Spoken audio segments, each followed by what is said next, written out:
ल अहिले हामी दोलखा जिल्लामा अवस्थित रहेको कालिन्चोक माताको फेदी यस ठाउँलाई कुरी भनिरहेछ।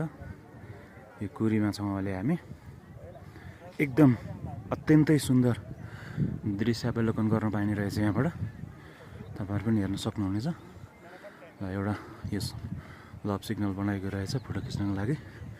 अनि ऊ त्यो पारिदेखि नै हिम श्रृङ्खलाहरू एकदमै मनमोहक र आकर्षक देखिने रहेछ। तपाईँहरू यो माथि हेर्नुभयो भने ऊ त्यो माथि डाँडामा कालिन्चोक भगवती माता हुनुहुँदो रहेछ। अनि हामी यहाँबाट केबल कार चढ्नु पर्ने रहेछ।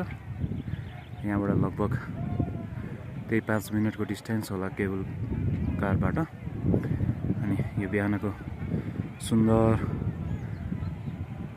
सूर्योदय अनि त्यस पछाडि एकदमै मनै लोभ्याउने यो कुरी भिलेज तपाईँहरूले यसरी निहाल्न सक्नुहुन्छ। एकदम सुन्दर लाग्ने, आकर्षक लाग्ने, आकर्षक डिजाइनका घरहरू अनि त्यसपछि चिसो वातावरण, मनै लोभ्याउने दृश्य अवलोकन। अनि त्यस पछाडि यसको पहाडहरू हेर्नुहुन्छ।